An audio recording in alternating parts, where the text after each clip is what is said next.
Everyone. Today, I want to introduce you guys to a special entrepreneurship masterclass organized by PIPPAMS and Young Founders Lab, two growing platforms looking to make a difference in the education sector. So, we have Chris, the head of PIPPAMS partnership, uh, joining us, and Luke, the managing director at Young Founders Lab, to give like a short introduction about the topic that's being discussed here. Entrepreneurship at the high school level is much more than starting a business. It's about nurturing creativity, problem solving, leadership skills, all of these abilities early on. For students that are interested in pursuing it, engaging with entrepreneurial opportunities allows them to experiment, take calculated risk, and learn resilience in a safe environment. The bridge that needs to be crossed for this to happen is thus built on primarily two foundations, I personally believe. That is the willingness to take initiative from you, the student, and the availability of opportunities for harnessing that willingness, which is why I'm very glad to introduce our two speakers today who have devoted both the time and effort to understand and provide the infrastructure for cementing these foundations.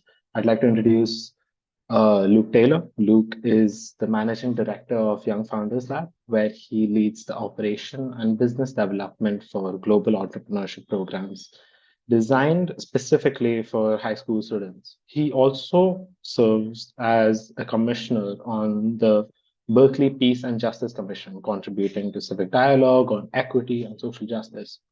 Luke, bring, Luke brings over a decade of experience in education and leadership, including more than 11 years as the co founder and director of admissions programming at Spark Prep, where he helps students across the US and Southeast Asia prepare for higher education. His career has also spanned roles in the social justice advocacy with the Pachamama. I hope I'm pronouncing that right. Pachamama Alliance and teaching at Stanford University's Institute for Diversity in the Arts. Please, like, really glad to have you look here today. Um, Thanks, Sagan. Nice to be with you all. and I'd like to introduce next my boss, Kritvi. Over the last 3.5 years at SI, Kritvi has worn multiple hats. As the founder and the former head of research and analytics team at SI, Kritvi analyzed data-driven student admission outcomes. Over the last year and a half, Kritvi has been heading the program and partnerships at PIPPAMS. In her role as the head of student success at SI, Kritvi continues to guide students towards meaningful academic pathways with a strong focus on personalized support and impact. Thank you for joining us, Kritvi. Thanks again. Mm. Thanks so much. With no more delays and the introductions already settled, I'd like to start off with some questions. I'd like to direct my first question towards Luke, like our esteemed speaker here. Luke, why do you think that high school is a good time to start an entrepreneurial journey? Because it does seem like a daunting task for someone in school. It's a great question. I think that's the core question that we're here to examine. I think high school is a great time for students to begin exploring entrepreneurship for a few reasons. One is it gives them more time to develop the foundational skills that they'll need in the future. When you're in high school, you have, and I think Kritvi will agree with me, you have the highest capacity to learn and develop new skills and capacities really that you'll ever have in your life. Your brain is so elastic, your neurological pathways are forming new connections all the time. And so if entrepreneurship, if running a business, if developing ventures is something that you see for yourself potentially in the future, high school is really the perfect time to begin developing those skills and begin building those pathways, because they will have the foundation to grow more effective and more interconnected as they get tested and relearned through high school, through college, and well after. I think that's one reason. I think the other reason is, as you mentioned this a little bit, is being in high school, you're in a safe environment. The risks are relatively low, and so starting and trying and testing things and experimenting with things, because that's really core to entrepreneurship, is the trying and the testing things. I think sometimes students have maybe a little bit more of an emphasis on what the end product is rather than an emphasis on what the journey is. And the journey really is all about testing. It's all about trying things. It's all about experimentation, getting feedback, iterating into a new process, a new prototype. And you just have a little bit more of a safety net structure to do that in high school. It's much safer to fail. It's so much safer to fail. It's maybe even encouraged to fail. And so I think those are a couple of the reasons why high school is a great time. We'll talk more about some of the other reasons, but those are two of the really big ones, I think.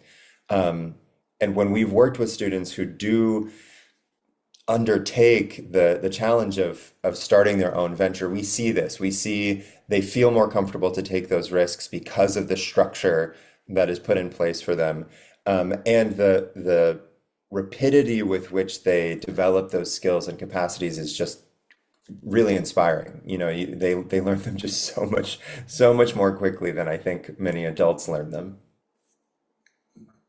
Yeah, I think this kind of ties into a question I was going to originally ask Kritvi as well, because I think Kritvi working with PIPPAMS and seeing a lot of kids engage in extracurricular activities, we also see. I'm wondering now, what kind of trends do we see with respect to high school entrepreneurship in that regard? Like, if you would mind, Kritvi. So I think Loop could also definitely contribute here. What I personally have seen, and this is an interesting question because there's, of course, many talented young entrepreneurs coming into the playing field and with such great ideas as well. Um, I think the trends in those cases are being amplified into very specific spaces. So, for example, I'll give you an example where with cause-driven ventures, for example. So, high school students just don't want to start a business, right? They're trying to solve also a real-world problem towards which they care about deeply, whether it may be climate change, gender equality, access to education. So their ventures often have a strong social responsibility aspect to it, which makes them stand out in university applications. So that's definitely one. I think the second one that I'd like to talk about is tech first ideas. Um, and by that, I essentially just mean that, whether it's medicine, finance, law, art, writing, anything at all, I think students know that all careers at the moment are inundated with this technology first perspective. And whether ideas are supposed to exist in that virtual environment or perhaps even in an in-person environment, it all starts with that one space of technology. If you want to start a business, for example, this is a very preliminary example. You open Google Docs to start ideating. If you want to connect with people from different ecosystems who perhaps might be interested in what you're building, you go onto a LinkedIn, you go to Quora, for example. I think that those are the two things that I would say are trending in the business world. And the last thing that I'd like to stress about is global mindset. And again, this stems from this technological perspective. Because instead of limiting themselves to local challenges, students are entering international spaces, sitting right from their home. So that could be perhaps the program Loop does with the Young Founders Lab. It could be this other partners of ours, Ladder Internships, who are doing internships with students from India, Vietnam, Hong Kong, and connecting those students with mentors from the States. So there's definitely, I think, these three things that are very, very important in terms of what we are seeing in the trends. Luke, would you like to add anything? Perhaps something that I might have missed out on? No, I agree with you totally. I think as you were mentioning the first trend about really an interest in social impact, in issues related to the environment or people's local community, I was reminded in the group program that we taught in June, two separate teams came up with food waste independently as a local issue that they were interested in, that they saw food waste in their school, and that was an issue that they wanted to attend to. And I was really moved and surprised by the first place that students often go to, and this is good. This is what you want an entrepreneurial mindset to have is what's a local issue that I can attend to? What's a problem that is immediate to me, to my environment, that if I give some time and attention to impacting, that I can make a difference in. And I think from the college admissions perspective, the university admissions perspective, because I was a counselor for more than a decade, um, I think school admissions officers are far more interested in seeing students take that local initiative than they are in kind of imagining something far away and remote from them in another country or another that has nothing to do with them, right? In the college admissions context, everything is about connection. Everything is about how the themes or the concepts or the values that you've been working on, how those things fit together over time from your freshman year through your senior year. Are there similar themes, similar values that you're pursuing? And then I think your emphasis on tech first and a tech focus is absolutely right. I mean, that's unavoidable. I think in we use a lot of no code and low code tools. We want entrepreneurship to be accessible for students. So it's no longer necessary that you have to have a coding or a programming background in order to be a Absolutely. successful entrepreneur. There are so many tools available to you if you want to build a mock-up. This is why I think entrepreneurship is in fact accessible for high school students, is you can build an app without actually knowing how to program or to code. And that wasn't available even a year and a half ago, even 2 years ago, that wasn't really something that we were talking about. And it is now. So I think those were excellent points that I would totally agree with. Agreed, definitely. And like talking about how open the entrepreneurship space is as a field, I think a lot of kids still in high school sort of get daunted by the idea of starting a venture. And I'd really like to know your thoughts, Luke, about how what exactly is going through a student's mind? Like what challenges do they imagine and what challenges do they actually face as well? Totally. Yeah, I think this is such an important question because it's all about reconciling expectations with what the reality is going to be. I think the words that we use, entrepreneurship, venture, these words carry so much weight. We think of Bill Gates. We think of these like absolute these one in a billion individuals who have built unicorn companies. Like that's in our mind we imagine like, oh, in order to be an entrepreneur, I need to be that. And that I think that doesn't serve us really as a mindset to compare ourselves, even doesn't matter in high school, at any point in life, it doesn't really serve us to compare ourselves to those singular individuals who have built multi-billion dollar companies. I don't think that's the goal really.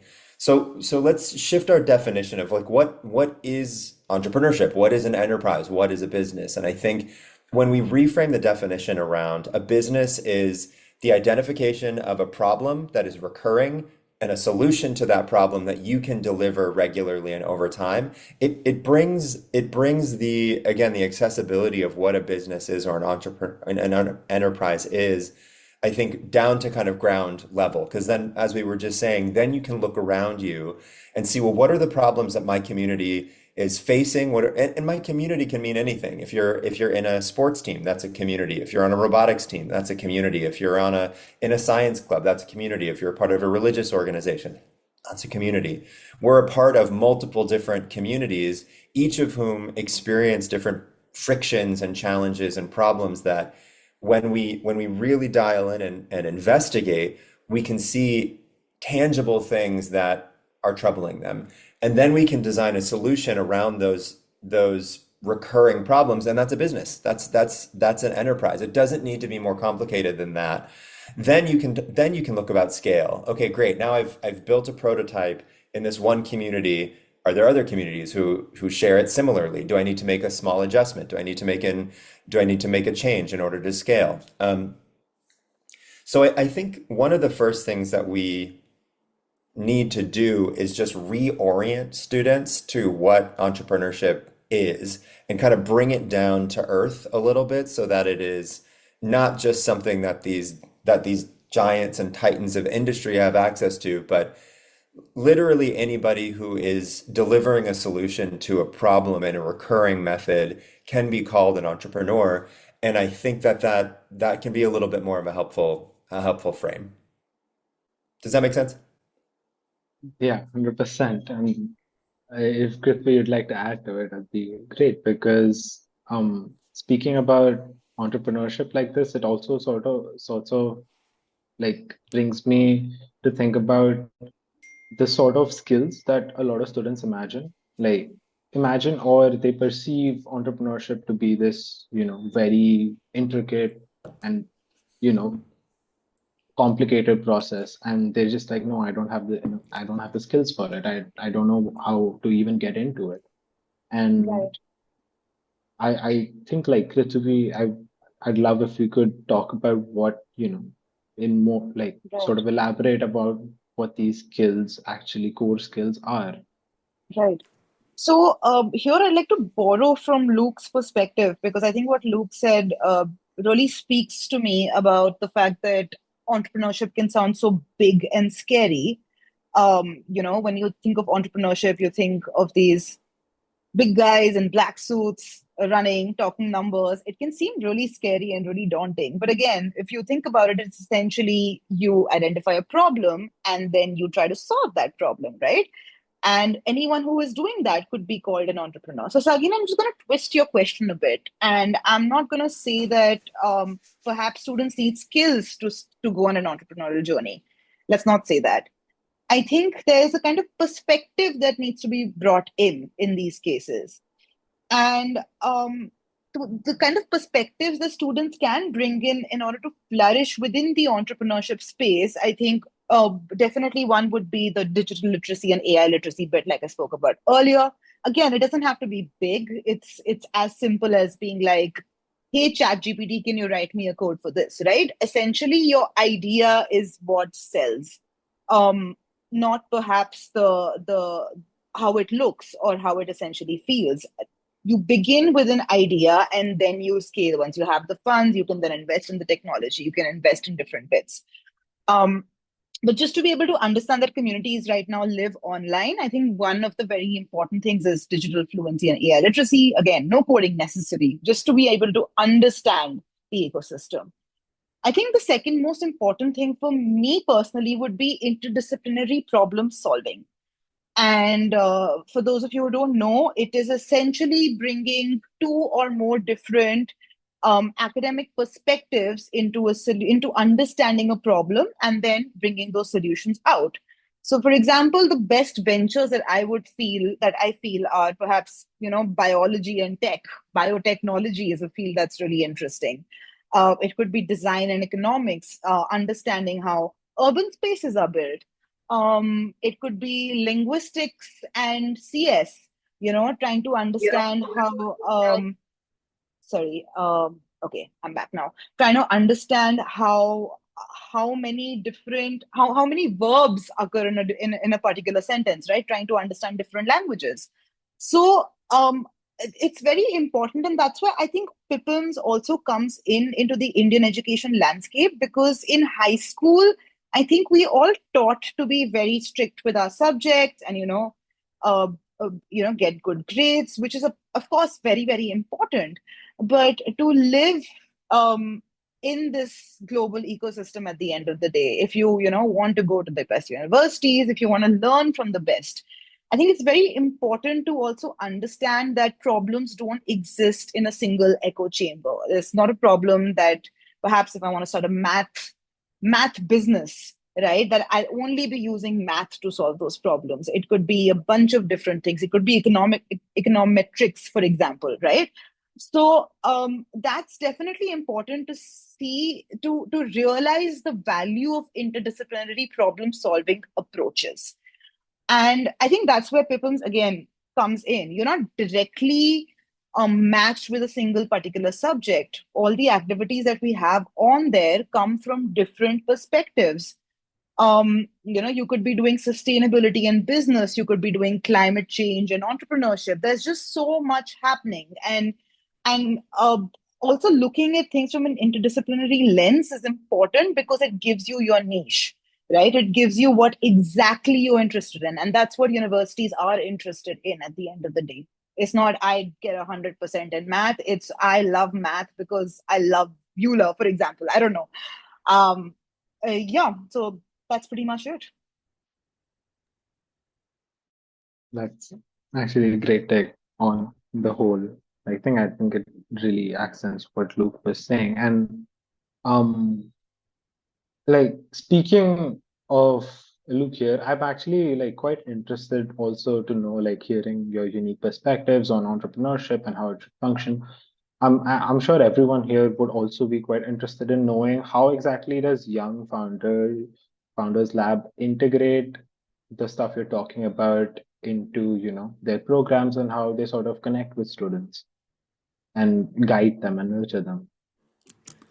Yeah, it's a good question. So our model of entrepreneurship for high school students is pairing them one-on-one with mentors, at least in the individual program. During the summer program, we have a group program where students are working in teams to launch a business, and they have a mentor for each team. During the individual program that runs through the school year, school students are working with mentors, and those mentors come from startup backgrounds, and so they have the experience of actually building from 0 to 1, taking ideas from initiation through to launch, and they have that experience. Many of them have gone to business schools like HBS or Stanford Business School or Columbia.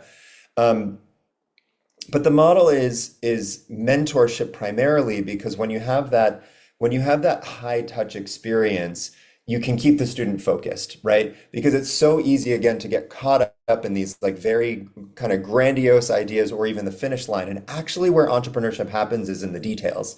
It's all about that focus and the details. And as Kritvi was speaking about the importance of an interdisciplinary lens, I was reminded that really the most important skill that an entrepreneur needs to have is curiosity. And I say that at the risk of sounding like a stereotype as a teacher. I know teachers often say you got to be curious, but if we accept that entrepreneurship fundamentally is about solving a problem, identifying a problem that's a real problem, designing solutions around it.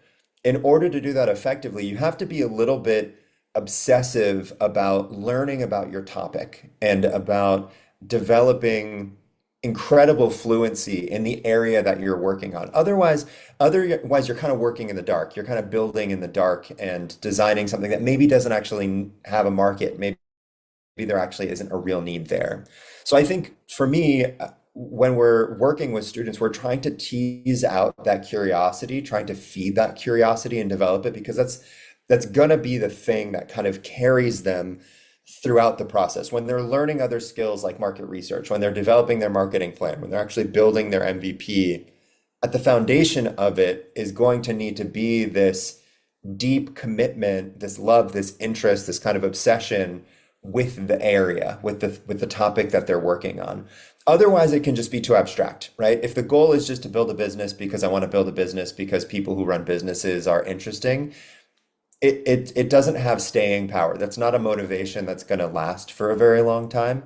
So when mentors work with students, it's really about cultivating that curiosity. It's pointing them towards research. It's about giving them early wins. It's about helping them cultivate early insights where their understanding of the topic expands and they can actually get that experience of oh, I have more mastery now than I did a month ago, 2 months ago, 3 months ago, because those moments of insight can be pretty profound, and can help students kind of maintain that momentum, particularly in the early days, because the early days is when people struggle the most. The early days of entrepreneurship is the most difficult when you don't really have a product, you don't have an idea, you don't have a solution yet, you don't really know what you're doing. And so, how do you stay grounded? How do you stay oriented? And I think one of the ways that you stay oriented is by learning, is by having some curiosity about your topic, continuing to feed your knowledge and your mastery. And then sometimes the solution kind of presents itself when you're doing that learning. You don't actually come up with it yourself, but you just arrive at it because you've studied the topic so much. So that's one of the ways that I think that we orient students. And that mentorship model helps keep students focused and keeps them kind of steadily progressing through the process. Actually, like building up on that question, I really liked your point about entrepreneurship and being really related to sort of having a fluency in the field as well, like knowing any area that you're working with. Is it like safe for me to sort of then assume that no matter what field you're from, there's probably a space for entrepreneurship in there? Yeah, 100%. I would say so. I mean, I can't guarantee it because I haven't studied every single field, but it feels that way. It feels like every field, if you get to become like deeply familiar with it, like deeply masterful in it, problems present themselves. Just because that's the complexity of life, I think, is spaces are constantly evolving, fields are constantly evolving. The human systems that people are a part of are deeply, deeply complicated. And those complexities often have problems arise from them. So yeah, I think that's a great summary, is that any field that you're developing fluency and mastery in, problems will present themselves and opportunities to solve those problems will present themselves. Thank you. That's really insightful. And now coming to like a topic that I think all the students in here will particularly be interested in. For students, and I'd like to pose this towards Kritvi for now, and you're free to chip in, Luke, whenever. But for students who want to study entrepreneurship at prestigious undergraduate schools, now what should they be doing exactly? Right. So that's a complex question, which has many answers, definitely. Um, but I think I'd like to stick with what I've been speaking about throughout this webinar. Um, Firstly, nothing beats school grades. Firstly, I'd like to say that, Luke, I also entered the education space as a counselor, so I do understand that, that nothing can beat the grades. That's definitely number one. The second kind of point of contact is the SAT, ACT scores, and the third is the profile in which in the spaces with which Kritvi and Luke step in, for example, right? We help you build profiles. We help you build coherent stories that that convinces an admissions officer that this is what I was born to do, right? And but yeah, I'd like to go back to my previous points and actually show you a student profile. Give me 2 seconds. I'd like to see if I can pull this up. All right. Okay. So I had the student in the year 2023 to 24. This is a student from Chandigarh, India. They went to university in fall 2024. They were admitted to UPenn Wharton. They were a male student who had 90% in CBSE in grade 11, which is definitely good, but it's not up to the Ivy level, as I think we all would know. And their activities have been interesting because they essentially went for business administration, but their activities are kind of all over the place, but still not, right? Because they have managed to create a coherent profile through all their activities. So I don't have the social project here, but I do remember they worked on something with finance and climate, which was really interesting. The social project was there. They also worked on some kind of financial literacy for underprivileged students. And along with that, they did the STR High School Award, cleared the first round, didn't get through to the second, but that's okay. Still a brilliant achievement. And they submitted their project under the economics category, if I'm not wrong. They also did the Young Tycoons Business Challenge, which is not as high in prestige as the STR High School Award. But as you can see, that the student is trying to build a very coherent narrative. I'm interested in economics. I'm interested in business. I'm interested in finance. I am interested in this study. And they've managed to convince the admissions officer. The next two awards are essentially just Olympiads, both being mathematics Olympiads. And again, like I had said before, interdisciplinary learning is what brought them here at the end of the day, right? When when a university is looking at your application and they say that, oh, you're applying to business, but why have you done climate activities? That's not going to happen if you have been able to create that very specific narrative about that. I want to approach entrepreneurship, for example, from sustainable business lenses, from a lens of social entrepreneurship, from a space of mitigating air pollution, for example, right? Then climate automatically comes in. In the same way, you could look at entrepreneurship from a gendered lens. Why are women business owners so little in number in India? What are the microfinance options available, right? So there are a lot of different ways in which you can show that commitment, and this is what that student has essentially done.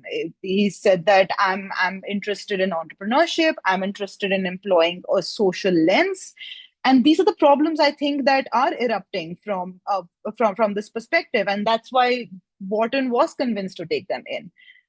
So at the end of the day, a cohesive narrative, that's what's going to get you on. Of course, grades are important. We saw that the student had 90%.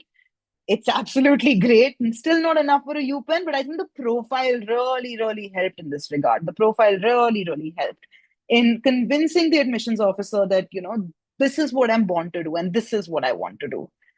So yes, thank you. Yeah, definitely. Like very, very good notes to take for all of you students joining us. And Luke, with your experience in counseling, I'd like I'd like you to chip in on this same topic as well, but sort of adding to it in a sense that maybe describing the ways, particularly a venture can strengthen a student's profile and their future plans in general as well. Yeah, that's a good question. So I think, at the risk of hedging my response, I'll say a little bit, it depends. It depends. I think realistically, many high school ventures and enterprises are going to be seen and regarded as testing grounds for students to try certain things. Not necessarily. I don't think colleges are expecting high school students to build unicorns, and it's not necessary. You don't have to have, $1 million in revenue to be impressive. The fundamental question that we're looking to answer is, why have you spent your time doing the things that you've been doing, right? Things can't be arbitrary. And so when Kritvi is talking about building a cohesive narrative, the key word there is narrative. What story are you telling, and what data from your profile supports that story? And data can be pulled from a variety of different places. It's pulled from your profile. It's also pulled from your letters of recommendation. It's also pulled from the essays that you're going to write. So the essays that you write are the student's opportunity to justify, and by justify, I mean like in a narrative sense, justify how they've spent their time, why they've spent their time that way. And the example that I always give is when we were working with students on their essays, they would say, take, for example, a high school student, maybe they played basketball their entire high school and they really love basketball, but they say, I don't want to write my college essay on basketball because it's too cliche, right? This was the most common thing that we would get. It's like, I don't want to write my essay on that topic. It's too cliche. And the thing that I would remind them is that every year, thousands of students write their essays about basketball. And every year, some of those students get into top schools. What's the difference, right? And the difference is the execution on developing a narrative that is uniquely yours, that is so authentic that is the opposite of cliche. So when students understand their motivations and when they understand their experiences at a very deep level, then we avoid cliche and it's so authentic it can't be resisted, right? So the profile that Kritvi was just sharing, as we were looking at some of those achievements, other students have Olympiads, right? Other students have won those awards. And other students might not have received those admissions results. And so what's the difference? The difference is, in my view, self-awareness that a student is able to translate into their essays and into their letters of recommendation. It's understanding your motivation, understanding your why. And so I think students really do need to take some time and think about, well, why am I interested in entrepreneurship? Where does that interest come from? Where does that motivation come from? Is it just wanting to become the next Elon Musk? If it is, that I think motivation is not going to sustain you.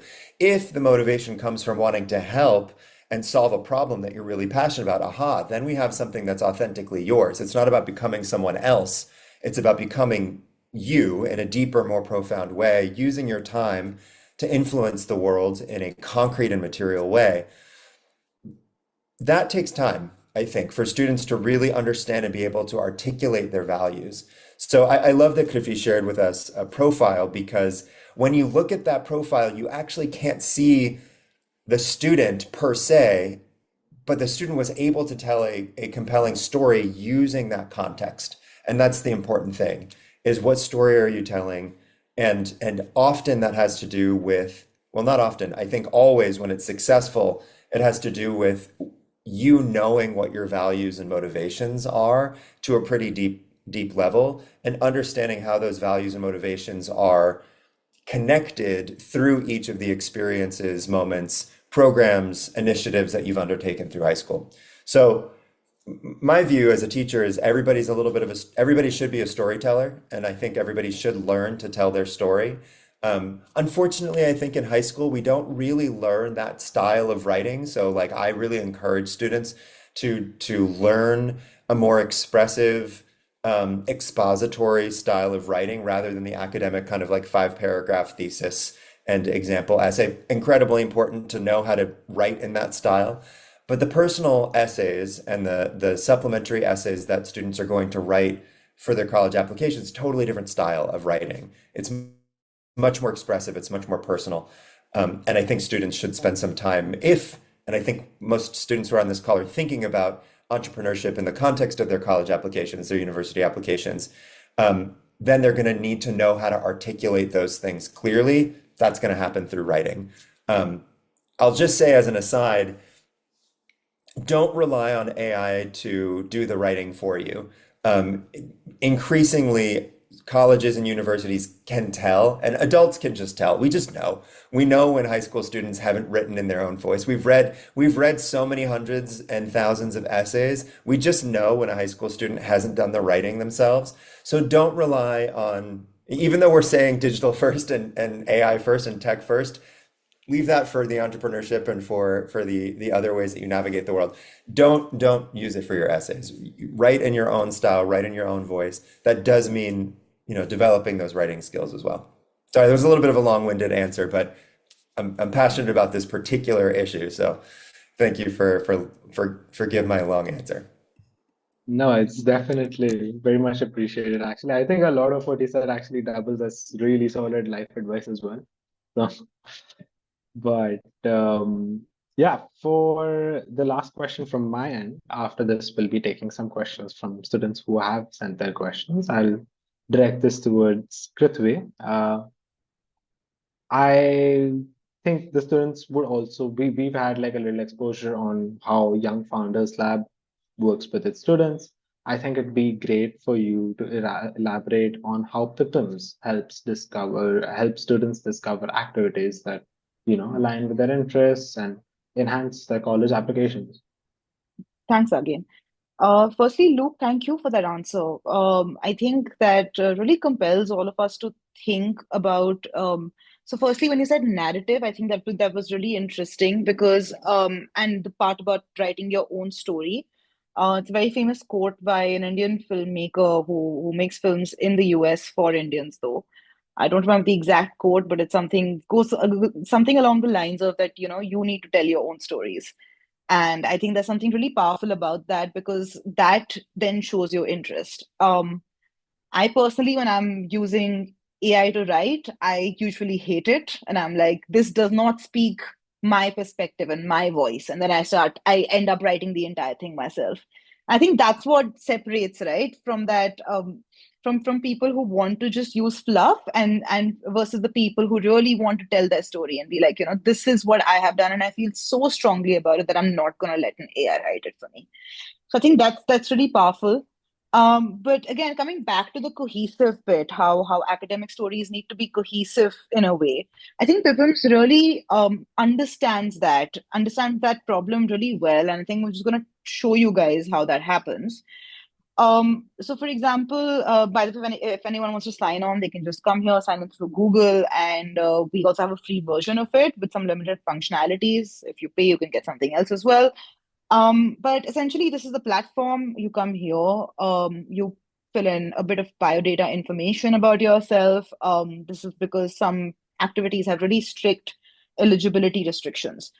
Um, so, okay, let's assume the students from India, they're in grade 10 and they want to study entrepreneurship and they really want to go to Harvard, right? And we'll save the profile and we finally come to the search page. Now, this is interesting because I'm going to show you guys something really cool. So here we have an entrepreneurship related activity. Sorry, my screen seems to be stuck. And here seems to be an economics related activity. And then we have something for scientists as well.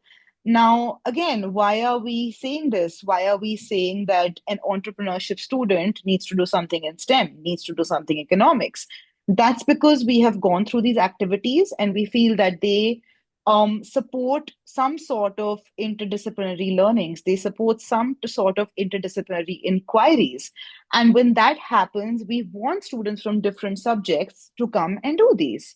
And we want them to do it because it will help them create that cohesive narrative structure. Of course, you can do all all entrepreneurship related activities, you can do all business related activities. But at the same time, if it's looking forced, if it's just looking, I'm doing this because it has the name business in it, it's not going to work. It's not going to work. The kind of story that you want to tell comes from different perspectives. And again, a very important part of the US education system is that you do not declare your major as soon as you enter university. This is the case at UK universities. This is the case at Indian universities. The US does not work like that. You apply to a college within a university. And in some cases, there aren't even colleges. You're just applying to the university. The Brown is a good example. Brown doesn't have colleges for undergrad students. They just are admitted. They do a common curriculum called the core curriculum, if I'm not wrong. And they study everything. But at the same time, there is this motivation of, I want to create impact. I want to do this. I want to do that. You can be wanting to major in business, but be doing a course in Afro-American cultures, right? So that's the kind of role that activities play. They help you create that cohesive narrative structure, irrespective of whether this activity may not be traditionally entrepreneurship. It might not traditionally be management. You can be an entrepreneur writing about the sciences. You can be an entrepreneur writing about economics. And I think that's what we want to push through this webinar as well, by saying that, build what you want. Like Luke said, you want to be an Elon Musk, you can't be a carbon copy. You're special in your own damn way. And you need to realize that. You need to see what kind of problems are unique to you, what kind of problems you need to solve. I think that's the beauty of the high school journey as well, to be able to explore different things. So yeah, that's pretty much it from my end. Luke, would you like to say something before we open the floor up to questions? Yeah, just to put a fine point on the last point that you made, there is no other way to go about it, in fact. Whether Right. students know it or not, they are going through their own journey. And it just helps to know that, right? You're not going through someone else's entrepreneurial journey. The only path there is for us in life is the path that you're on, right? It's the life that you're living. And I think if students know that, rather than try to emulate someone else's path, but really focus on what's in front of them, and what's available to them, then they're able to navigate it with so much more ease. So I love that point. I think it's really vital. Thank you so much, Luke. All right. Let's just open the floor up to questions, I guess. If Are there any questions? We'd love to take some. You can unmute yourself and ask.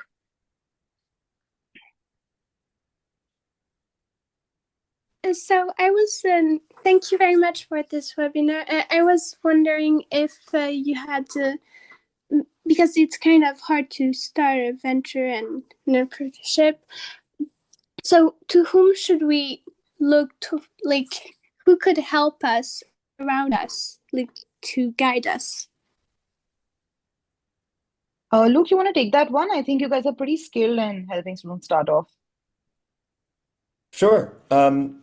At the you know there's so many different ways that you can get guidance. So let's talk about a few different. So you have programs like Young Founders Lab. You have programs like PIPPAMS. You have structured organizations, structured programs that can help facilitate that mentorship experience for you. When you're young, nothing really beats mentorship, I think. Having someone who can work with you directly, who knows you, gets to know you, who's invested in you. And yeah, it can take some time to find a mentor.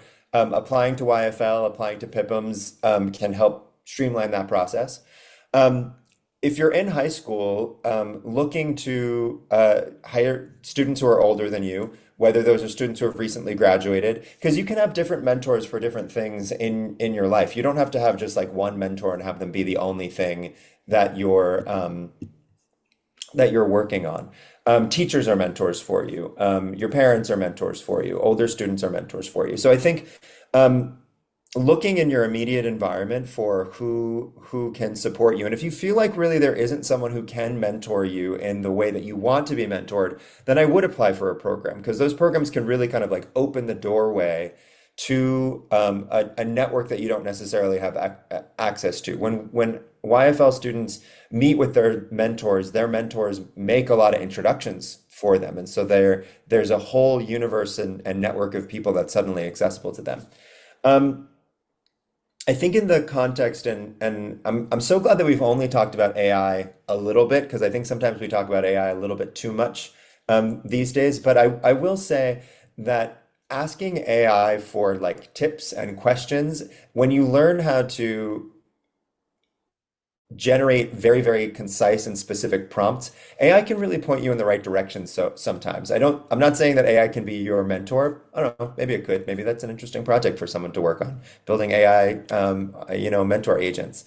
But I think you do have an enormous amount of resources in AI and your community around you in programs like YFL and PIPPAMS. So the more important thing is, don't wait to find the perfect mentor. Just start somewhere. I think starting somewhere, move to step one, and then when you're in step one, then you'll look around you and you'll see different things that weren't available to you, and then you can move to step two. So you don't actually need to know the end of the journey before you start. I think this is really crucial. Just start anywhere. Ask one person, ask two people for help, and then that will lead to the next step. Okay, thank you very much. You're welcome. Okay, do we have any more questions?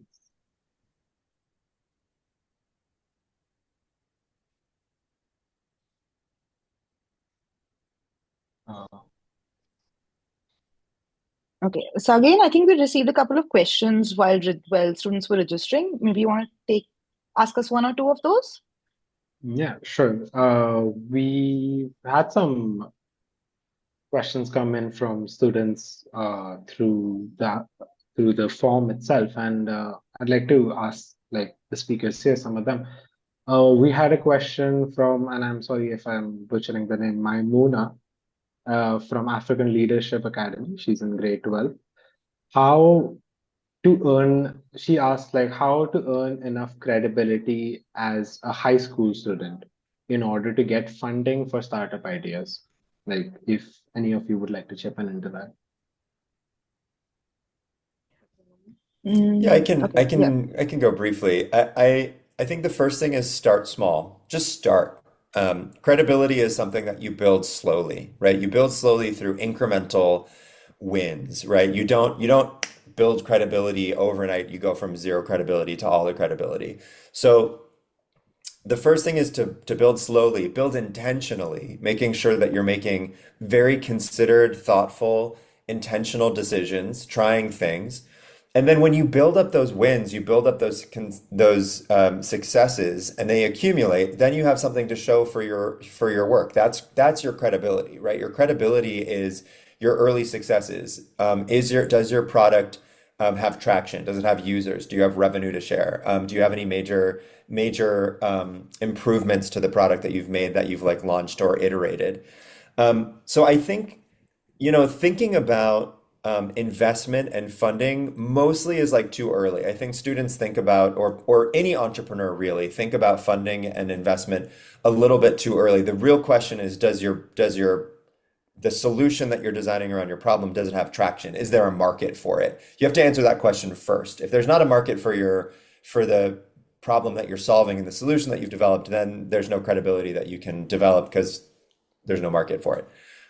So you got to answer some of those fundamental questions first. Make sure your foundations are tight, and then build slowly. You do need to be patient. Patience is important. Patience is important for entrepreneurs at any level. It doesn't matter whether high school students or college students or adults. So make sure you're being patient and make sure you're building intentionally and incrementally, and the credibility comes naturally, I think, through those early wins. I don't know, Kritvi, do you have anything you want to add there? No, I think you covered it all. I think it's really important to first begin. I think the fact that we're also looking at entrepreneurship from this revenue generating source for high school students can also be a bit problematic, I'd say, because right now I think it's important to also discover and explore what you like, right? And from there, when you do end up scaling, or when this does become a full-time job for you, that is when you start thinking about the funding bit. Right now, it's really important for one to just explore different subjects, and yeah, I think more importantly, all successful business people have had many failed businesses before they actually establish themselves as well. So I think it's important to also learn from those failures as well, and more importantly, just build on a topic that you really love about, that really speaks to you. I think that's very important. Yes. Okay, thank you so much, guys. I'll put forward one more question. This question is from Vedant at St. Mary's Academy. He's in grade 10. He asks, how do we deal with the issue of adults not taking teen-run businesses seriously? Yeah, I think it's a pretty solid question, honestly. Yeah, and yeah, it's a very sweet question, and also very, yeah, it seems very troubling as well that adults aren't taking teen businesses seriously. That's definitely an issue for sure. I think I think you don't need to convince all adults to take you seriously at the moment. I think that's firstly, that's something that I'd like to say. I think the adults in your life who can support you with what you want to build, I think that's the most important bit. So, if you have parents who are supportive, if you have teachers who are supportive, it's definitely important to go to them for mentorship, and perhaps even come to programs such as the one Luke is running, or perhaps even signing up on PIPPAMS to see what all is happening. But I don't personally think it's important for every adult in the room to be on board with what you're doing. And definitely, I think it's important for the adults in your life to understand that education has taken a turn where you're not just rote learning. I think that's a very big problem in the Indian education system as well. Look, I don't know if that's a problem in the States as well, but rote learning is something that is very prevalent in the Indian education system. Um, and to combat that, I think it's really important to keep going to different avenues, coming for these kind of webinars, sharing your thoughts. You don't have to sign up for all the activities. I don't believe in that, but just come and exchange ideas, learn from people who are definitely willing to give you that kind of advice. And yeah, Luke, anything that you'd like to add to that? Yeah, I might say, the thing that this question I think brings up for me is mindset. This is a mindset question, I think. If the focus is, if your focus and you're convinced that adults don't take you seriously, then you're going to move through the world as if adults don't take you seriously. If your mindset, however, is no, adults do take me seriously, and I can make decisions as if adults take me serious, then adults will take you seriously.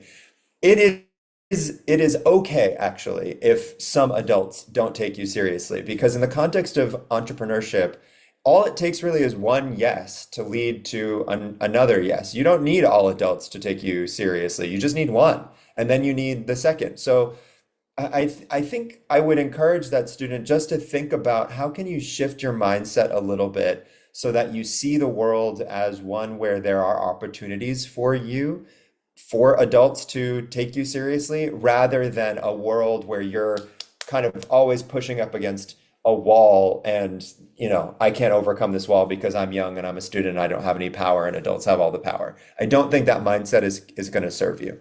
So we didn't really talk a lot about attitude and mindset in entrepreneurship, but it's probably anywhere between like 99% and 100% of the game. If you don't have the right mindset, then you're kind of you're stuck from even before you get started. So mindset is vital. Mindset is really, really important.